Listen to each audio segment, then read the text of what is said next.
Si Cristo sa radyo para sa mundo. Ibinabahagi ang kanyang mensahe sa wikao. Naimbaga damag. Mapya nga dumog. Bahad ni damag. Mabuting Balita, 1143, DZMR, Missions Radio. Si Cristo sa radyo para sa mundo.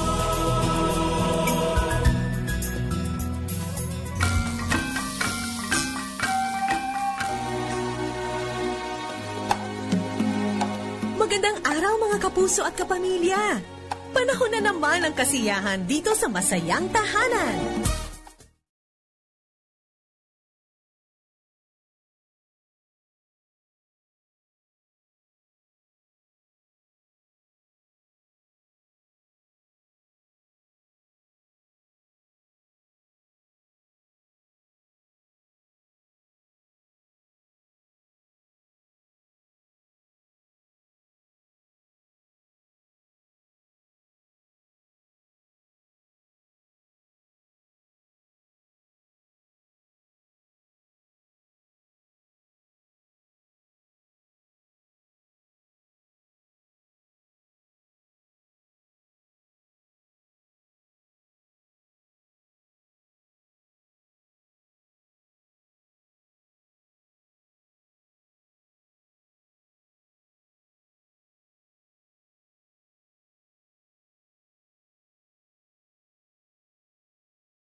Mga ka-family, kamusta kayo ngayong araw na ito? Bukas na naman ang pintuan ng ating masayang tahanan at ako nga ang inyong kumare forever, Maloy Malibiran sa Lumbides. Kamusta naman ang mga nagbabiyahe ngayon papunta sa kanilang mga probinsya? Tumatakbo, umuusad po ang bawat araw. Kamusta ang inyong bakasyon ngayon? Kamusta ang inyong mga ginagawa? Thank you dahil kasama kami sa inyong araw ngayon. Kamusta kayo? Kayo ba ay medyo nag-i-sleep in hanggang ngayon? Medyo pupungas-pungas dahil kababangon nyo lamang, dahil nagre-recharge at nagpapahinga. What are your plans today? Ano man ang inyong ginagawa, isama po ninyo kami. Masayang Tahanan, palatuntunang hatid sa inyo ng Back to the Bible Philippines at ng Far East Broadcasting Company. Very special special ang ating episode ngayon. Naku, ang tagal pinaghandaan nito. Ang daming coordination na nangyari para mangyari po ito. Dahil ang ating bisita ay talaga namang espesyal na espesyal. Mahirap pong hagilapin dahil palagi siyang tumatakbo. Yeah. Hindi para barangay captain ha, hindi para senador. Siya po ay talagang literal na tumatakbo. Running pastor po. Nakilala bilang running pastor because of this great feat that he did a few years back. At patuloy nga yata, passion na yata niya ito na tumakbo. Hindi lang para sa physical endurance at physical benefits. Siya ay tumatakbo para po sa benepisyo ng maraming kabataang Pilipino. Let's welcome on our program the running pastor himself, Bishop Ferdy Cabiling. Yay! Good morning. Yes, what an introduction. Good morning, Miss Maloy, sa magang ito at napaunlakan ako na maimbitahan naman dito sa iyong programa. Ay, syempre naman, talagang matagal na kitang gustong imbitahin dito. Maraming salamat dahil nung nagkita tayo sa ATS Forum, inimbita mo ang sarili mo. I know, I told you when I saw you, sabi ko, would you wanna invite me? Syempre, hindi ko yung palalagpasin dahil ang tindi ng istorya at ng journey na ipinagkatiwala sa iyo ng Panginoon, Bishop Ferdy. Oo nga. Akalain mo pa naman. Oo. Diba? Oo. Ano ba yan? Have you always been athletic all your life? Wala kasi akong sports. Meron akong bad experience sa basketball. Yung kuya ko, idol ko kasi. Mahilig siyang mag-basketball. Ang dami niyang kalaro. Pag naglalaro sila sa... Alam mo yun, sa basketball, tapos mamimili ka ng mga kasama mo, di ba? Minsan, mamimili yung kalaban mo, tapos ikaw naman. Ni kuya ko, hindi ako pipiliin eh. Talaga? Alam mo yun? Kasi hindi ako naano sa basketball, and then bad experience, binigyan akong bagong bola ng tita ko, tapos naglaro ako mag-isa, pinasa ko sa kaibigan ko. Doon sa other side of the fence siya, tumama doon sa fence mismo na bakal. So nabutas yung bola? Nabutas yung bola. Pag uwi ko, parang ano ba to? So medyo bad experience. So I couldn't find a sports for myself. So till finally, nung college, pag nagpatatanong mga relatives, anong gusto mong pasalubong? May mga sales dito. Ay, bigyan mo ako ng shoes, running shoes. So laging ganon. And so, yung hobby lang, yung takbo-takbo ka lang sa corner. Hanggang sa you start dreaming na may sa newspaper, makikita mo may mga bib number yung mga tao. Tapos may mga finisher's medal. Exactly. So nung nakita mo sarap siguro mag-join doon, no? So yun, I started dreaming of joining. My first one is 10K. 10 kilometers. Nike run race. How old were you then, nung una kang tumakbo? Siguro late na. My 40s na. Uy, may pag-asa tayo! Mga ka-40s ko dyan, di ba? Yes. Never too late to start a sport, di ba? Never too late. Pero ngayon, katindi ng init, parang hindi naman yata advisable na tumakbo ngayon? Oo. Pero sa tipo ng pagtakbo ko, hinahanap ito ng mga katulad kong runner, ultramarathon runners. Yung mga, talaga? Kasi kasama sa training ito, HIIT training ang tawag. Talaga? You have to go through this para tumagal ka. Talaga? Pag-usapan natin, kwento mo sa amin, etong run across the Philippines. Run across the Philippines. Imagine, 2,000 plus kilometers po ang tinakbo ng mamang ito. This was 3 years ago, tama 3 years ago, 2015. 2015. Yes. Napapakinggan ko to eh. Minsan we visit Victory, tapos ina-announce to dati nung ikay naghahanda, hindi ba, para dito. So, what entered your mind? Ano ba to? Nag-midlife crisis ka ba? Matindi ba ang pangangailangan? Naghahanap ka ba ng adventure sa buhay? Ba't ka tumakbo ng buong Pilipinas? You sounded like my wife. That's the question she asked me. So why are you doing this? What was your motivation? And tapos sabi ko, so hindi ako makapag-isip ng reason. Sabi ko, adventure? She looked at me and says, midlife crisis. And so, tataas kong insurance mo. Pag sakaling may mangyari sa akin, at least milyonaryo siya. So talagang tinaas niya insurance mo? Hindi, literally, tumawag siya ng insurance. Talaga? Oo. Talaga? So, ganong kahabang preparation ba to? So gusto mong tumakbo, naghahanap ka ng adventure. Bakit? Maloy, it started with yung sinabi ko sa yung 10K. Pag 10K kasi, hinahanap mo, ano bang susunod sa 10K? Half marathon, 21. 21. So 21, so excited ka na kasi narating mo na yung half marathon. Pinaka-dream kasi natin is marathon. 42K. 42. Yes. Yan yung itinakbo ni Ann Curtis recently. Yes, Sa yes. London ba yun? Yes, London Marathon? usually everywhere yan. May ang daming races across the world. So 42. Marathon yan, 42. yes. 42. Ang Usually, ang 42 kilometers, ganong katagal yan tinatakbo? Yung average runner? Depende sa age. May age bracket yan. Pagka medyo younger ka, dapat mga below 4 hours. Pag medyo nasa 40s or 50s, mga 5, 6, mga ganon. So may may bracket siya. Okay. Kasi bumabagal ka naman yung as time would go on. So yun ang laging dream ng mga runners, yung marathon. Kasi yun ang sasabi nila na you run a marathon once and then you brag forever. Ganun yan eh. Ganun yan. Kasi yan, talagang yun ang epitome ng running marathon. So, hindi ka kumpletong runner kung hindi ka nakakapag full marathon. Parang ganon. Dapat makapag 42K ka. Kung wala kang 42K, ano lang yon, hobby lang for health benefits and so on and so forth. So, kailan yung una mong 42K? Ang una kong 42K is yung takbo para sa Pasig na pinangunahan ni Madam Lopez. Kasi ang goal niya is to bring awareness na paano malinisin ang Ilog Pasig. And so that was way back, I forgot the year, no? But when I joined that, lahat ng bridges sa Metro Manila, crossing Pasig, tatamaan mo ang mga bridges na nadaanan namin, mga 10. Nag-umpisa doon sa malapit sa pier sa Manila. Tapos ikot ka uli, tapos sa Quiapo, yung mga ganon. Nagustuhan mo na naman yan? Malaking mahabang preparation yon. Kasi sa mine, ang ginawa ko, kumuha ko ng kaibigan, pwede ba i-drive natin yung route? So din-drive namin. So in my mind, ito pala yun. Siyempre, I went to the traffic. Pero at least, alam ko lang. So, kailangan pangunahan mo sa mind mo. So, inikot namin yung 10 bridges hanggang sa dadaan ng Luneta ulit. Ang pinaka and finish line is a grandstand. So, it's not just physical preparation that you need. Mental preparation. Mental preparation. Dapat talagang you psych yourself na kakayanin ko to. Exactly. Hindi ba? You have to cover it in your head. Kailangan ma-cover mo siya. Ma-conquer mo siya. So, when you were nearing 50 years old, pag-usapan na natin itong run across the Philippines at 50. Ang nangyari, Maloy, kasi is, pagkatapos ng 42, siyempre, mga 21, join mo. Pag may race uli dyan, hatak ng mga kaibigan. Tapos may 42 ulit, join ka. One time, nag-join ako ng 21. Pag-cross ko, okay lang. Merong tao dun sa finish line nakakilala ako. Sabi niya, Pastor Ferdy.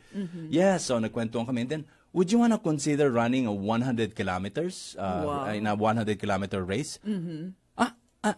Hindi ko napatigil ako sa sinasabi niya kasi hindi ko ma-fathom yung 100K. Hindi ko ma-fathom yun. Ang 42 lang yun pinaka-highest na naalam ko eh. Pero nung sinabi niyang meron daw, that's absurd. How can people do this? Yeah, people are really doing this, sabi niya.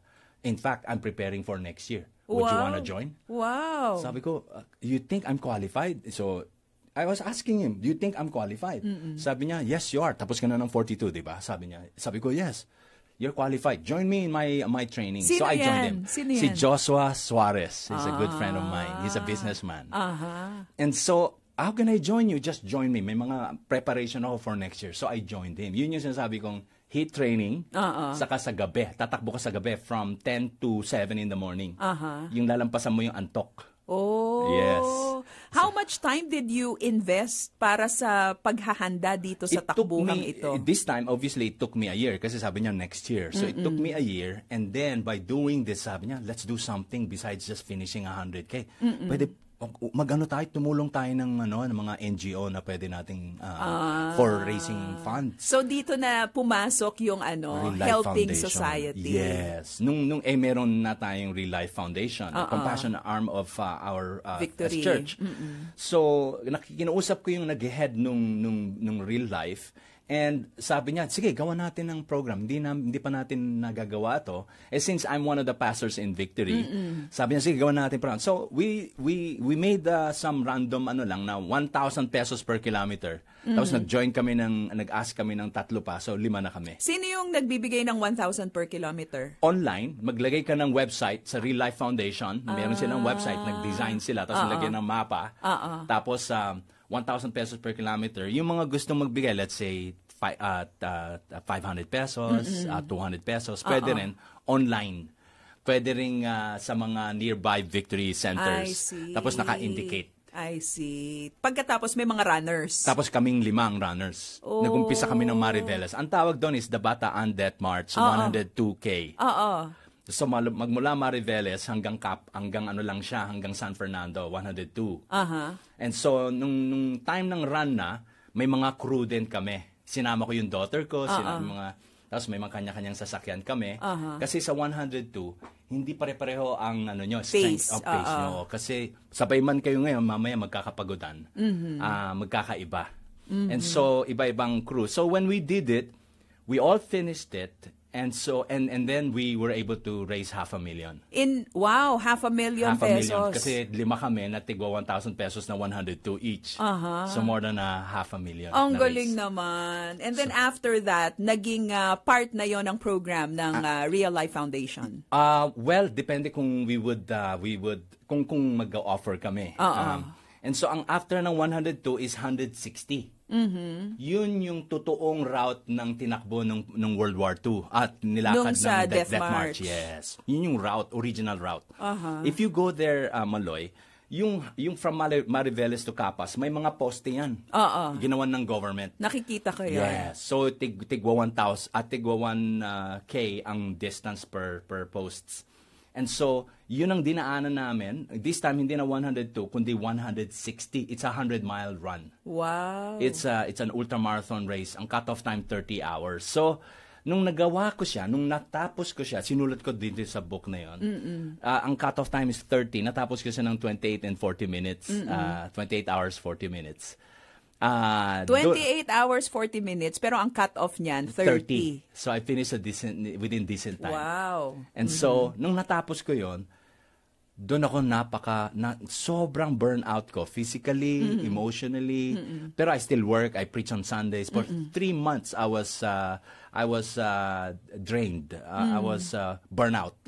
And so, pag-uwi ng bahay, ilata lang ako. Talagang burnout for 3 months. Until finally, on the 3rd month, I was browsing the internet. I saw a blog of a Catholic priest who was celebrating his 1-year anniversary of running across the Philippines. So he ran 2011, 2012 ko nabasa. Nung nabasa ko, doon ako kasi may edad na siya. On his 60s. Pagtingin ko, sabi ko, kung kaya ng pari to, dapat kaya rin ng pastor to. The self-assurance in me, I guess. And so, sabi ko, nawala yung pagka-burnout ko. Na-inspire ako. Na-inspire ako. So, and then after a week, I called a coach, a running coach. First time. Kasi pag tumawag ka ng coach, ibig sabihin seryoso. Seryoso na hindi talaga. lang to hobby. So when I asked him, can you train me? So sabi niya, ano bang meron? Ano bang balak mo? Tatakbo ko buong Pilipinas, coach. Paano yun? Sabi, kasi nabasa ko to, and-explain ko. And then, so kailan? Sabi niyo, in 3 years' time. Because in 3 years' time? In 3 years' time, I'll be 50 years old. Yan, diba? Midlife crisis nga. So, diba? I'll be 50 years old. Yung coach ko, very positive. Kaya mo yan, pastor. Training tayo. So, every Monday, day off ko, habang tulog pa family ko, madilim pa, alis na ako, punta na ako ng Pasig Oval. Ultra. Doon niya ako tinitrain. Wow. So, nung tinitrain niya ako, I'm preparing for running across the Philippines, no? Tiningnan niya yung takbo ko, sabi ko, you're wasting energy. Bakit ganyan takbo mo? You're wasting energy. Sabi ko sa kanya, don't tell me I've been wasting energy all this time. I've run 160, so I've been wasting energy all this time. So he corrected my form. Wow, ang He galing corrected my naman form. yan, ano. Para ka makatagal. Pero kailangan nito, meron kang teachable heart and Exactly. a humble spirit, 'di ba? Kasi gaya nga ng sinasabi mo, I've run so many kilometers already. I've run so many miles. Pagkatapos ngayon sasabihin mo mali ako. Exactly. Diba? Exactly. So when he was doing that, mahigpit siya pagka-training, pero mabait kasi alam niya ako din pastor niya. He attends on a Sunday. He attends on a Sunday, I preach. And then on a Monday, I got a different sermon. This time he's the one preaching to me. And susuko ka kasi kasi yung training niya hindi naman ganun kadali. Oo.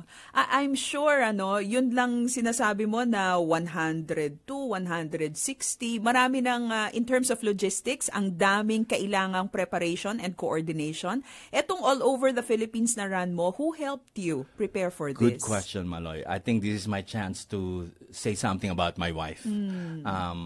Kasi, as I've said, this is more than just conquering a physical distance, Right. but it's in the mind, in preparation of the mind, psychological preparation. So, nung nalaman ko na yung wife ko is backing me up, para akong Superman. Para akong kasi, You can do anything. yes, kasi he's besides you. Ang hirap, you're doing something, tapos alam mo sa bahay may kikim-kim ng tampo. Sama ng loob. O sama ng loob. Ang hirap nun. Ang hirap nun.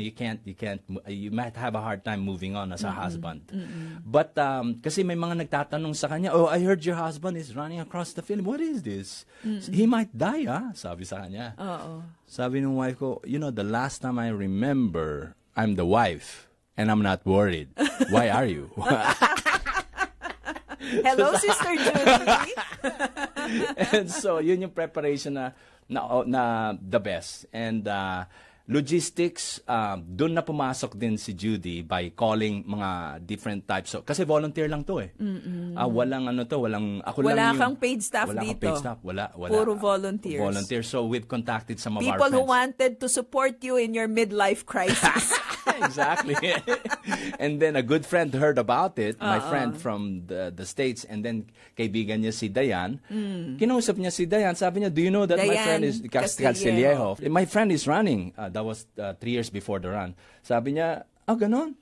Oh. And then asked me the questions the way you're asking me now. Tapos sabi niya, I want to cover you, sabi niya. Wow. Kaya lang namin, when are you planning to do it? 2015, 3 years pa. Ay, ang tagal naman. I hope I'll remember. So, but she remembered. And nung malapit na, sabi niya, I'll go to your, can we take a shoot? So, doon, yung nakatulong yung shoot na yon, yun yung time na ang daming problema. So, hindi nila mapasok-pasok itong shoot ni Dayan. Kasi puno every week, every day. Right. Laman ng balita yon. So finally, a day before na magtakbo ko 2 days before tumakbo ko na nasa Mindanao na ako, napalabas national TV kasama sa news, 2-minute news. Nakatulong kasi yung mismong tiga Mindanao ng mga mayors, lalo na yung mayor ng Maasim, nung narinig yon, ay tuwang-tuwa, sabi, na-overhear ko siya sa kabilang table kasi same resort kami. Nasa ibang yung neighbor ko, I'm meeting this running priest tomorrow. I'm meeting him. Tapos sabing gano'n, my neighbor went to my house, knocked on my door and says, we're on the news. Maasim is on the news. Sabi, because of this running priest. And so I'm meeting him today So, sa hapon. priest pa ang ang tawag sa'yo. Yes. Itong running priest, have you heard about it? Ganun. Pagdating ko doon, nag-aabang na siya. Siyang excited to meet me. Talaga. So, nag-meet kami and then tinawag niya lahat ng employees niya. Kasi sabi ko, imi-meet ko po lahat ng mayor na ma-meet ko. Madadaanan ng takbo. Ko. Nag-meet na kami a year before in preparation. Meron din akong parang preliminary runs So, na-meet ko na siya last year. So, naalala niya na ako. And so, we talked and nag-pray kami. Lahat ng employees niya, meron pa siyang pulpit. Meron siyang, yung mga employees andyan. So, welcome ako, tapos nag-pray kami. Dahil pastor ako running pastor. And alam na niya na pastor ka, hindi na priest ha? Hindi na. This time na, siguro na-confused. Na-confused siya. So, and then mamaya-maya sabi niya, gaano ba kalayo ang Maasim sa borderline ng Maasim hanggang doon sa dadaanan niya? Sagutan sila. Finally may nagsabi, 21K, Mayor. 21K.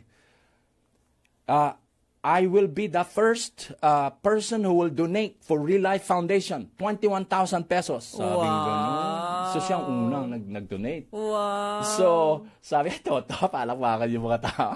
Cover na yung 21K. So, 50K yun, di ba? Hanggang General Santos. And because of this, Maloy, dahil sa naging national news, mga runners across the country na sinabi kong along Maharlika Highway, tapos din sinabi ko yung date, 6 days a week except Sundays, na-calculate ng mga ibang runners. Kung anong araw ka darating. Yes. And then, pagdating mo sa major city, pipikapin ng news kasi ayaw nilang narinig sa national news. Right. So sa local news, pipikapin nila and then look for me kung saan hotel ako nakabook. Ang galing Tapos naman. interviewin. Yes. Ang galing naman. So kilala ka ngayon sa town, sa city. So mga tao will greet me and say, Pastor! Yung mga ganon. So sabi ko, so gumanda yung, kasi during, Diane was telling me, why running pastor? Kasi pastor is medyo kay alam mo na kay Manny Pacquiao, di ba? Maraming mga pastor umaligid na hindi maganda yung nangyari. Right. And so, bakit running pastor? You would you want to change it? Would you want to change it? Well, that's who I am. I'm a pastor. Right. But during that run, when people are calling me pastor, I was so happy.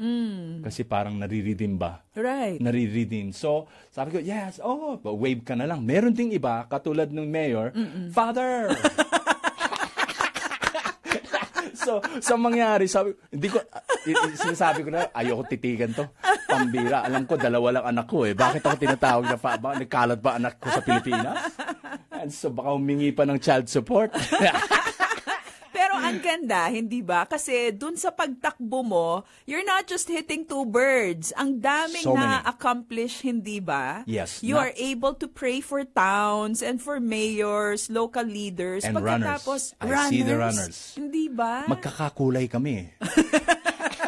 Kita mo naman itong And so nagsashop sila, kahit hindi kami magkakilala, parang tagal na namin nagsama. Oo. Madaling araw, we're talking about 1 or 1:30 or 2 o'clock in the morning. Walang tulugan ba to? May tulugan. 50K lang within 8 to 9 hours. Para ako nag-office. 8 hours, di ba, ang office? So every day, you should be running 50 kilometers? And I cover it within 8 to 9 hours, depending on the route. Wow. So I wake up 11 in the evening and then prepare for an hour, ligo, tapos ganyan prepare. And then biyahe kami dun sa where we left off yesterday. Hahanapin namin nasan yun. Kasi laging minimemorize namin eh. Pag nakita na namin, magpipray na kami doon. Stretching, then prayer. After nun, start na. Pagdating ko doon, may mga runner lumalabas out from the woodwork. Nag-aabang na pala. And then introduce ourselves and saan po kayo? Saan po kayo? Ay, ko, finance officer sa munisipyo. Ang galing. They show up. Ang galing. Simply because they love running.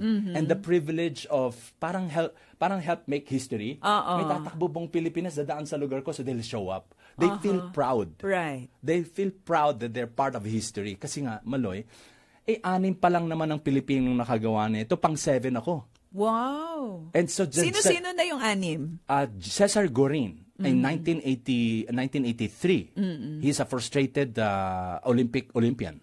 Nagka-injury siya, so hindi siya napadala sa Olympics. Kaya tumakbo na lang sa Pilipinas. Parang ganun. Nagtampo, parang nagalit or something. Tapos, we're talking about Father Robert Reyes. Right, oo. Robert Reyes, siya, section run. Tatakbo siya ng Mindanao, tapos uwi ng Manila. Takbo Visayas, uwi ng Manila. After a year, takbo buong Luzon, and then, so section run.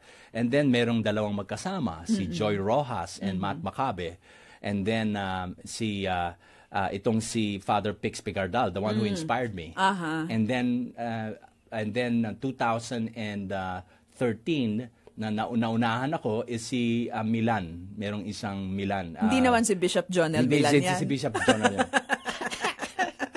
Hello, Bishop Jonel. Bishop Jonel. So, and then he's an educator from LaSalle. And he ran from Davao to Manila. And so, 6 sila. And part of that preparation I was sharing with you kanina is I interviewed all of them months before the run. For part of the psychological preparation. I interviewed them. They're very accommodating, very happy, and Father Pix, I even met him one-on-one sa MOA, sa coffee shop. Father, tulungan mo naman ako. Ano po ba mga tips nyo? So, ang tagal ng usap namin. My daughter was with me. And he was giving me, ano mga background mo? Ano ng mga na-accomplish mo? Sinasize up niya kung kakayanin ko eh. So, okay. Paano po kayo sa mga pinag-stay nyo, Father? Ay, nag-stay ako sa mga sa mga Catholic churches. Nag-knock on door ako doon. Tapos, meron bang nag-ano sa inyo? Hindi nagpapasok? Meron, sa Bulacan. Bakit, Father? Pari na kayo. Paano ba naman? Tingin ba naman sa akin? Malay ba nila kung anong gagawin ko sa simbahan? So, hindi ako pinatuloy. Okay na rin, para hindi ko na pinilit. Pero, sabi niya, pag ikaw tatakbo ka, at kailangan mo mag-stay sa mga churches, Catholic churches, sabihin mo lang sa akin. Afterwards, sabi niya, alam mo, you need money. Kuha niya yung wallet niya. Oh, wow! Binigyan ako ng 4 na tigpa 500. Sabi niya, habang binibigay niya, sabi ko, oh man, should I laminate this? Pagbigay sa akin, 2,000 pesos. Sabi ko, thank you. Sabi niya, you need money. Pangtulong ko na lang sa'yo. Sabi ko, natuwa ako kasi imagine a priest giving to a pastor. So yung mga barriers, nawawala yung mga barriers, He even told me, don't call me father na. Call me na lang, we're friends now. Just call me Pix. So I asked him to endorse. There's an endorsement inside. Wow. And he said, 2 common denominators between a Catholic priest and a Victory bishop. We preach the gospel and we run long distances. You're right. Ang galing naman. How inspiring, Ang isang bagay na takbo lang ang iniisip, nagkaroon ng God-given purpose na nagdudulot hindi lamang ng physical strength, It is strengthening relationships, strengthening bonds between individuals and communities. Napakaganda. Meron bang inilalagay ang Panginoon sa puso mo ngayon? Nagmi-midlife crisis ka rin ba? Yung mga 47 years old dito, gaya ko, Nako, baka merong ipinapasok na ideya ang Panginoon sa puso natin, gaya ng ginawa niya kay Bishop Ferdy. Huwag mo yang isa-isang tabi, makinig ka, at patuloy na makinig dito sa ating palatuntunang Masayang Tahanan. Marami pa tayong pagkukwentuhan. Of course, we will also talk about this book, ang kwento tungkol sa pagtakbo ni Bishop Ferdy Kabiling, Run. If you want to get copies, we will be giving away some copies today. Patuloy kang makinig dito sa Masayang Tahanan. After this music, tuloy ang ating kwentuhan.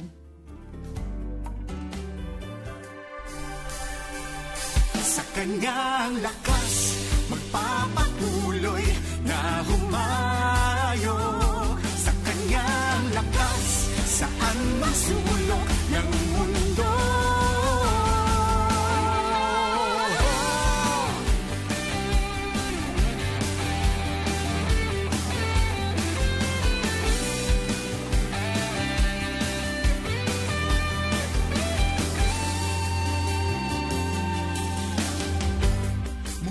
Nung una pang naginig ang tinig, ang laging patnubay at sandigan ay ang Panginoon natin. Ihahayag si Kristo sa buong mundo, nang tanging biyaya lang ng Diyos ang siyang laging nagpupuno. Nagtitiwala ang nananali at umaasa sa kanyang lakas, magpapatuloy na humayo. Sa kanyang lakas, saan mang sulok ng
mananali at laging aasa. Sa kanyang lakas, magpapatuloy na humayo. Sa kanyang lakas, saan mang sulok ng mundo. Sa kanyang lakas, ipanalagana, ibabahagi ang pagpapala ng kanyang salita. Sa kanyang lakas, sa kanyang lakas, walang alinlangan, may kaligtasan, kailanpaman. Sa kanyang lakas, magpapatuloy na humayo. Sa kanyang lakas, saan mang sulok ng mundo. Sa kanyang lakas, ipanalagana, ibabahagi ang pagpapala ng kanyang salita. Manalig lang sa kanya, wala nang hihigit pa. Sa kanyang lakas. Sa kanyang lakas, yan po ang theme song ng FEBC, From Strength to Strength. Throughout the 70 years of Far East Broadcasting Company, nariyan po ang pagbibigay lakas ng Panginoon sa ministeryong ito at sa bawat isang kaagapay ng FEBC. Maraming salamat sa inyong patuloy na pakikinig at panonood dito po sa Masayang Tahanan. Ako nga muli si Maloy Malibiran sa Lumbides. At ang ating mga kaibigan, si Luz Viminda Rosales, sabi niya, hello Maloy, enjoy ako sa program mo at tawa mo palang nakakagaan na ng pakiramdam. Si Melanie naman, ang gandang program, nakaka-inspire po. Si Joanna Raginggan, agdengdenged kami, ito'y Ilocos Norte. Masaya talaga sa Masayang Tahanan. Ayun. At ang husay nyo daw, Bishop, ang haba ng tinakbo ninyo. At marami pa siyang tatakbuhin. Mamaya ikukwento niya sa atin. Melanie Alonso, good morning, Madam Maloy. Dati po sa radyo lang kita naririnig. Ngayon nakikita ko na live. Kami po ay nakikinig dito sa Riyadh, sa Saudi Arabia. Thank you, Melanie. Thank you for watching. Si Lernie Canasa, good morning po and God bless your program. At si Mitch Banda, good morning po. I'm watching from Riyadh. Si Mateo naman, Salas, nanonood buhat sa Hong Kong. Hello sa inyo. Chris Villanueva, hello po Sister Maloy. Greetings from Brunei and hi to Pastor Ferdy. Si Michi Gopez, eto Bishop, nagtatanong, ano po ba ang requirements para sa college scholarship ng Real Life Foundation? Good question. Tatlo lang naman. Number 1, kailangan ang average grade mo is above 85. Yan. Okay. Number 2, ang combined family income should not go above 15,000. Aman. Combined na yun. And then number 3, you're willing to be coached. Because you'll have a mentor. Okay. Once a week you get to meet. Kasi ang goal natin hindi lang academics, kundi character development din. That's very good. So, yes. Michi, if you are interested, you can get in touch with any Victory Churches here in the Philippines, ano? At pumunta ka dun sa website nila. Meron dyang page para sa Real Life Foundation. Si Easy Glory, nanonood naman buhat sa United States. At si Mary Aseo, eto, suki natin siya sa Lemoore, California naman. Si Ate Lorna Laksa, hello Ate Lorna, busy-busy yan sa pagpopromote ng Go Beyond ng Church of God. Hello Ate Lorna, thank you for watching. And of course, ang ating ninang dito sa Masayang Tahanan, Ate Merlin Guillermo, listening to you now. God bless you. At we're rejoicing with you, Ate Merlin, dahil nakalabas na ng ospital si Kuya Clem Guillermo. Kuya Clem, patuloy kang pagaling and we are praying for you.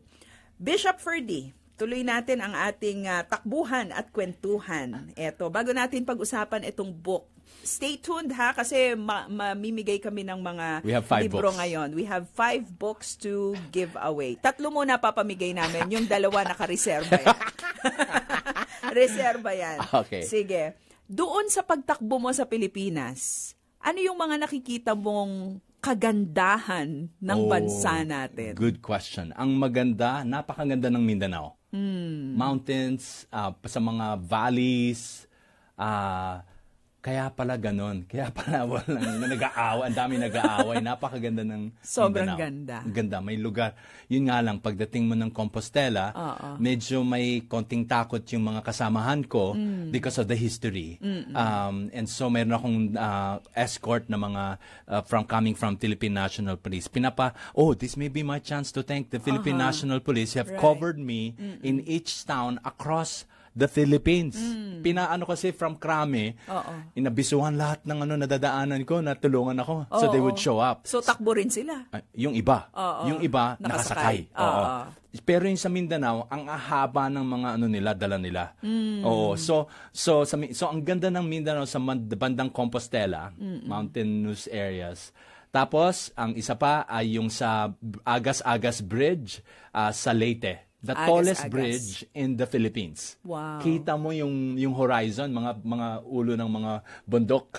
Kikita mo. So, and then the next one is yung pinagawa ni Marcos na tulay para kay Imelda. San Juanico Bridge. 2.1 kilometers. Napakaganda.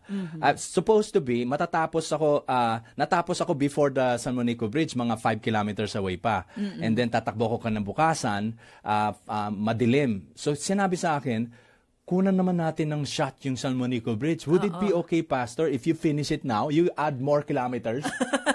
Siyempre, in my mind, hanggang 50 lang ako. Pagod ka na. Pagod na eh. Pero adding another few more kilometers. So, for the sake of the view, I run 5 more. Kinaya naman.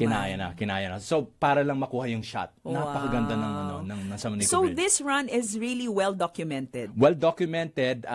There are people who volunteered. A good friend by the name of Steve Codd and his friend from London showed up and just took some on their own. Mili silang ticket lang, nag-show up lang. And then they took some footages and then they collected it. So first they gave me a 1-minuter and then after a year a 13-minuter video. And so, volunteer lang sila. Yun ang nag-cover. Siyempre, ako naman, every day, before the run, during and after, meron akong, nag-video. Okay. So, para documented, tapos ipopost ko sa Facebook, kasi I'm also part of a ultra running community. And one of the ways to prove that you've really done it is to document it. So I document it to be sure 3 videos a day, every day. Okay. Pag walang wifi, abangan ko magka-wifi yung sa hotel o sa kinabukasan na, kayong iba late. Pero importante, well documented para parang mo na rin, parang contribution mo sa ultramarathon community. Parang gentleman's game din kasi ito eh. Hindi ka sasakay, hindi ka during the run. Walang mandadaya. Wala naman nagbabantay. Siyempre, yung mga crew mo, gusto nila, sumakay ka na. Lalo nung na-injured ako sa Mindanao. Na-injure ka? Yes. Anong nangyari? Siguro dahil sa pagod na, namamaga yung left foot ko, yung ankle, tapos umaakyat yung maga hanggang sa calf, hanggang papuntang tuhod. So I was calling friends and doctors what to do. May ointment na nirecommend, pinalot ko siya ng but I ended up walking for so long. There's one route, it took me 11 hours. Yes. Doon na naawa na yung crew. Doon na sabing, sumakay na lang kayo, Pastor. Tapos in my mind, wag mo naman akong attempt. Kaya nga crew ka eh. And so may mga ganyan temptation. Yes, naawa sa iyo eh. Hindi nila alam na gentleman's na na conviction mo yun eh.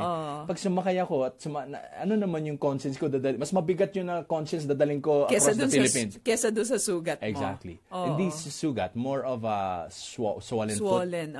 And so hanggang sa kinabukasan ganun ulit, hanggang sa umaakyat yung swollenness eh. Hanggang sa at one point tumigil na. Kasi may mas iba pang parts na mas masakit kaysa doon. So hanggang sa I just went through it anyway. Basta ang importante yung pagiging swollen hindi umakyat sa ulo. Mahirap yun eh kapag yung ulo na natin ang lumako eh, hindi ba? Pero ang ganda, binabasa ko yung mga articles which were written about you, pati itong libro, I started reading it also. Ang sabi mo, your run is not just for yourself, but you are running for those who are unable to run. That's right. That's right. And you have a very special person in your Oh, heart. yes. It happened, Maloy, when I ran from Sual to Bulinaw. That's a 65-kilometer run. And a good friend of mine by the name of Alden, we decided, grupo kami, but si Alden... Hindi naman si Alden Richards Hindi, yan. si Alden Meneses. Sabi ko, Alden, sabay tayo. Sige, sabay tayo. What happened was, may kinain ako a night before na bawal sa ultra running. You don't eat sili. So yung tiyan ko sobra sakit. So sabi ko sa kanya, you can go ahead and after 15K, pinauna ko na siya. Akala ko sabay tayo. Mukhang I don't want to jeopardize your run, Alden. Can you just go ahead? So, nauna siya, habulin kita. Masakit pa rin. Sobra talaga. So what happened was, after 30K, andun na sa van, pagtingin ko sa van, andun sa harap, nakaupo sa katabi ng driver. You don't do that. Sabi, Alden, why you? And then sabi niya, hindi naman, na-dehydrate na ako, sabi niya. And besides, we're not running for real life anyway. This is just a practice, right? Sabi niya. Tapos, so nalugmok ako sa lungkot. Dahil ako nga, ito, sakit ng katawan ko. Ikaw, tumigil na. So, pag upo ko, I started, pag-upo ko, napatingin ako sa legs ko. Ugly legs. And then I realized... Sabi ng coach mo, $1 million legs daw yan. Nabasa mo yun? Nabasa ko yan. Sobrang proud yung coach ko. But anyway, pagtingin ko sa legs ko, naalala ko yung anak ko. He couldn't even walk. He couldn't even run. Ako nga, tumatakbo ng ganito kala. Alam mo, I cried. I cried. This is Philip, my son. who celebrated his birthday 14th recently. birthday Happy birthday, the other Philip. day. Yes. So, nung na-realize ko na yung anak ko hindi nga makatakbo, I stood up immediately. Yung mahilo-hilo ka pa. I stood up immediately and I walked. And then nilampasan ko yung van. I'm sure nakita ko ni Alden. And then I went. And then I realized, may hugot yung takbo ko. Merong pinanggagalingang inspiration, and that's my son. And then after Why can't that, he run? because he had the Sturge-Weber. It's a malformation of the veins in the right part of his brain and left part of his brain that affected the right part of his function of his body. So inborn yun, nagsisisure siya eh. And so he goes to different therapies and so on and so forth. So we went through that, a husband and wife, and I wrote all my my story here in the book, especially if you read chapter 6. Andun yung mga kwento na nangyari. So, and then I realized, because of my son, then I ran for Real Life Foundation. So I realized, you know what? Let me just run for those who cannot run. I ran for them. Wow. So, Bishop, hindi namin kayang takbuhin ang buong Pilipinas. Pwede ba sa susunod na run mo, isipin mo rin kami? buti ganyan ka. Yung ibang friends ko, di ba sabi ko, I run for those who can't. What about you run for those who won't? We would not Well, like for now, I want to run, but Okay. I can't. Okay. I need to prepare myself, and That's I have 3 years. To prepare. Diba? Eto. So, pinakita mo sa amin ano yung magaganda sa Pilipinas. Meron ka bang mga napuntahan na lugar o na-experience na na-break naman ang heart mo? Oh, Samar. Samar. Napakababait ng mga tao doon. Nag-preach ako sa isang Baptist church doon na napakaliit. Tapos yung pastor is around 25 years old. Mga members parang kid church, mga bata. Tapos 3-4 lang ang may edad. 3 mommy, 3 parents. And yung potential nung winelcome ako mga bata. And but unlike Mindanao na may mga fruits, may mga trucks pa nga sa highway, tapos titigil sila, tapos may mga mangustin, may mga durian, tapos bibili ka doon, kakain ka. May mga fruits pa nga na kinain ko na first time kong makain doon. Marang. Ang ganda nun, no? Sarap. At sweet pala yun. But anyways, first time kong kumain doon. And pagdating sa Samar, ni saging wala akong makita. Pupunta ka sa mga stores, may Skyflex ba dito? Ni Skyflex wala akong makita. Tapos yung mga bahay sa daan, para ding dito sa Manila, pero dito kasi yero, di ba? Doon hindi naman mga talahib, mga pero ganun pa rin. So na-break naman heart ko doon, and yung aksidenteng nakita ko sa approach Muntinlupa, I had an accident that May Muntinlupa din sila. Nung dumaan ako sa Muntinlupa. Kasi nasa Samar ka I'm sorry. Another, ang bilis na takbo na isip ko. Nalito ko. Oo. Okay. Tapos yung isa pang nakakalungkot. Okay. Na ibang lugar naman sa Muntinlupa. I was running around 3 o'clock in the morning. So, mga grupo, para kung Forrest Gump may mga tumatakbo. Ako yung una. Yun nga na-imagine ko sa'yo, si Forrest Gump, ano? So, tumatakbo. Then suddenly, yung akong una, madilim, may tao doon nakabarong. Oh. Tapos, saklolo, sabi. Sandali, natatawa ko parang Halloween. Exactly, saklo. Nakabarong. Ng madaling tapos, araw. Madaling araw, tapos saklolo. Parang, nanuloko ba to? Kasi 'di ba saklolo, 'di ba sigaw ka ito saklo, yung ano, in pain, saklolo, in pain emotionally. Then I looked, merong isang truck na nakabangga sa poste na nakaangat sa daan. And apparently feeling ko nakatulog siya. So naipit yung kanyang mag-ina sa harap. Tapos sa likod may couple pla. Nung tiningnan ko, yung mag-ina niya, pagtingin ko sa likod, may couple. Tapos nakita ko yung, it's hard to explain on the radio, natuklap yung ano niya. But nung inakyat namin kagad, pagkakat namin, tumulong kami, may dumating na ambulance. Yun yung nakakalungkot na family. And then, nung dinala sa hospital onwards, so tumakbo na kami. Pagdating sa hospital, kinuha ko yung isang kasama ko, kumuha kami ng konting money sa sasakyan.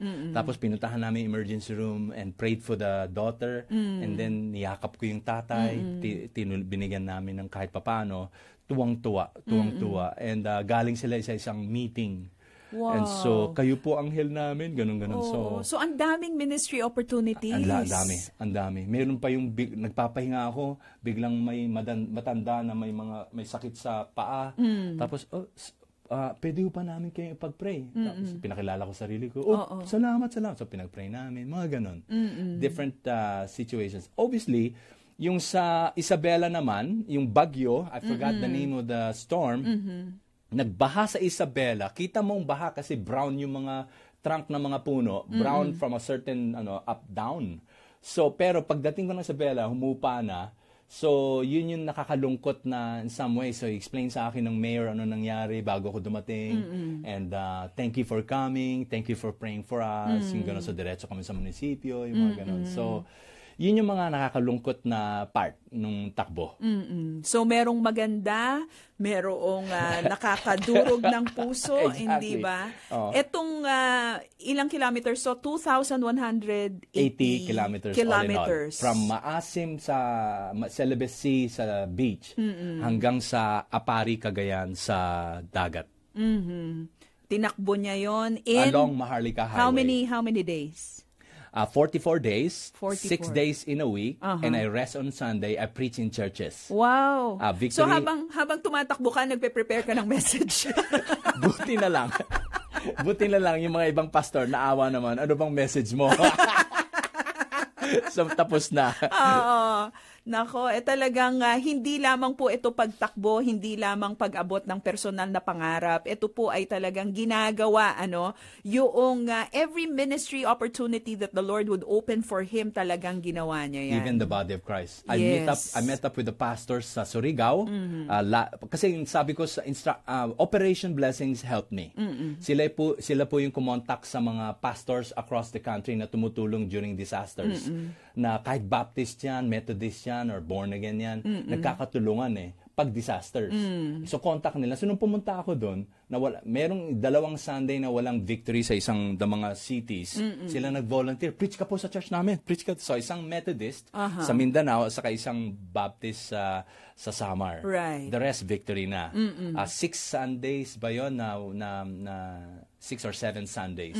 44 days na running days and 6 days na Sunday. Pipreach ako sa mga churches. And sa end ng major island like Mindanao, sa Surigao, I met up with the pastors. Hi-hi na lang kami kasi nagmamadali ako. May naghihintay na isang speedboat para i-cross ako from Mindanao to Leyte. Si Mayor Alfred Romualdez. So pinick up niya ako. So hi-hi na lang kami, nag-shake hands kami ng mga pastors doon. Sa latest summer naman, sa Allen, nag-show up ang mga Body of Christ doon. Nag-pray kami. Wow. Nag-pray kami. Pagdating naman sa Apari, nag-show up din yung leader ng Body of Christ. Nag-pray din kami, nag-say hi din kami. So yun yung ang daming factors. I met up with the runners, officials, Body of 21 mayors Christ. and governors. 21 all in Yes. all. And then fellow runners, governors, and mayors, pastors from the Body of Christ, and Victory Pastors. They're so proud. Yung mga members. So, Ang dami, Ang ano? dami. Ang dami. Ang daming At nag-volunteer. ganyan po, kapag gawain ng Panginoon, ito hindi nakasentro sa tao lamang na gumagawa nito. It will really have a unifying effect. exactly. Hindi lang sa Exactly. body of Christ, it will unify even strangers. And I realized na if Diba? you're helping the poor, you get people's attention. Right. It is not about whether you're a priest or a pastor. It's not that anymore. It's, alam mo, naiiyak ako, Maloy, pagka nagdatingan na yung mga TV Crew. reporters and crews. Pag nagtanong na, why are you doing this? May 7 reasons ako, pero pinapak ko into 3. And so, bakit niyo po ginagawa to? Ay, nako, pag nag-post na ako doon, papasok na yung poverty. And I would think, one of the main reasons why I'm doing this is the main issue of our country is poverty. And sociologists have mentioned that one of the ways to get people out of poverty is to give young people a chance and have access for education. And so, explain ko na ngayon doon. So, doon minsan, may iyak ka na doon. Kasi, it's beyond you na eh. Right. It's the country. And young people, di ba? And ilang milyon bang hindi nakapag-aral, napapatigil. So, and konti lang, in comparison to the need, konti lang yung nadadala natin. But, we can attack this one kid at a time. Right. So, tulungan po tayo. Ganun. So, that's why people are giving. Kaya lang, Maloy, pagdating ko ng Isabela, 58% pa lang yung Isabela, malapit na yung Apari. Sabi ko, you guys, I know, are inspired. But would you please transform your inspiration to action? Visit our site. Give now.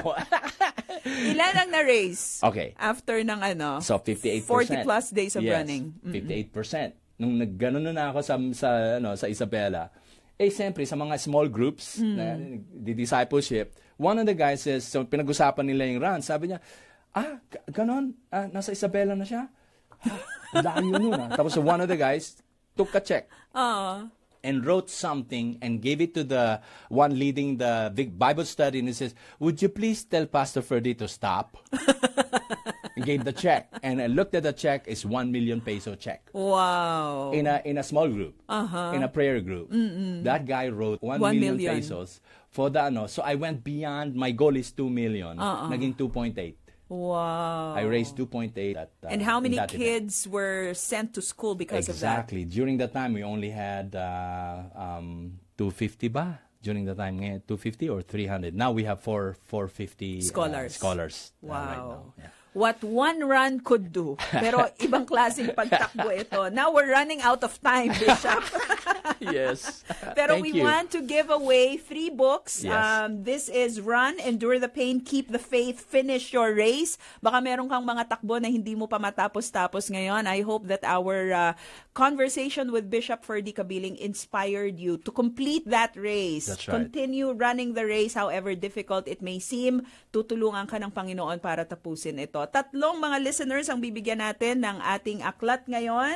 At sagutin nyo lamang ang tanong na ito. Ilang kilometers ang tinakbo ni Bishop Ferdy Cabiling noong 2015? Ilang kilometers ang tinakbo ni Bishop Ferdy Cabiling noong 2015 sa kanyang Run 50 PH, running the Philippines when he reached 50 years old. Ito na lang huling tanong. Saan ka nag-birthday noong tumatakbo ka? Good question. It's sa Mindanao. Approaching Davao.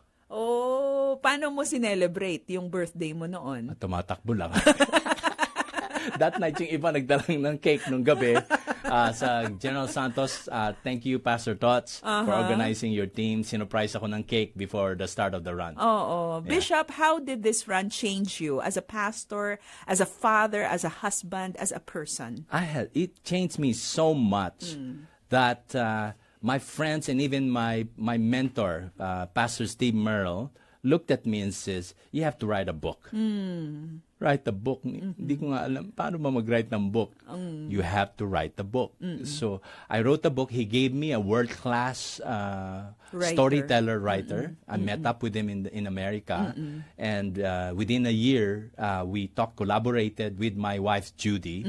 That's why I dedicated the entire book to Judy. I gave one page just to say something to her. It's a heartfelt dedication. Exactly. Naiyak ako nung binasa ko yung dedication. Yes.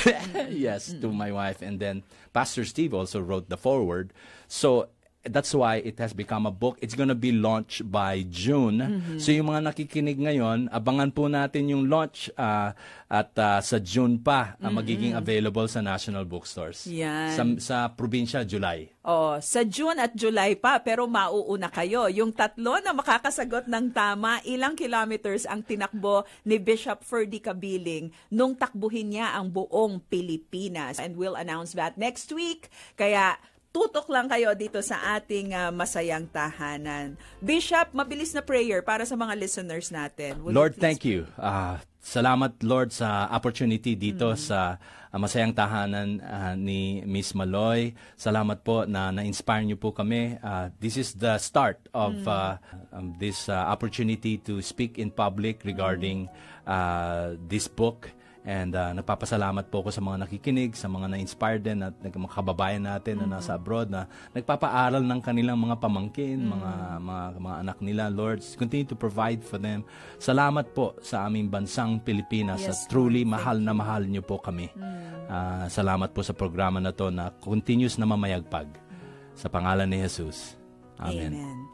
Bishop, maraming salamat. Continue to be a running pastor and run the race that God has prepared for you. Thank you so much for inspiring us today. God bless. Yan po, nakasama natin dito sa Masayang Tahanan, Bishop Ferdy Kabiling. At grab a copy of his book. Lalabas po ito sa June, sa mga probinsya sa July. Pero puntahan yung kanyang blog. May blog ka ba, Bishop? Sa Facebook na lang muna. Facebook. O, puntahan The yung Running kanyang Pastor. Facebook for your feedback, words of encouragement dahil meron pang mga tatakbuhin si Bishop Ferdy this year. Ano?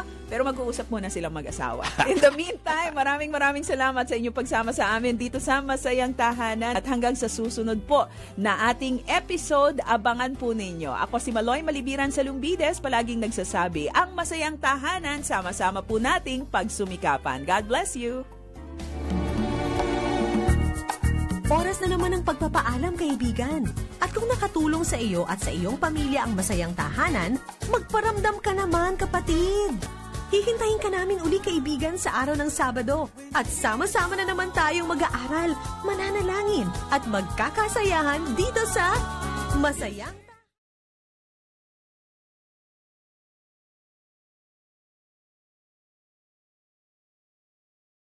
Nakasama ninyo sina Maloy at Attorney Winnie Salumbides sa Masayang Tahanan.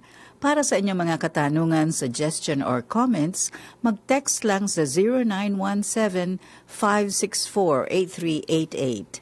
0917-564-8388. Aasahan nila na makikinig kayo muli sa Masayang Tahanan tuwing Sabado alas 8 ng umaga dito sa 1143 DZMR. Antabayanan ang programang Mumunting Kutitap, isusunod kaagad.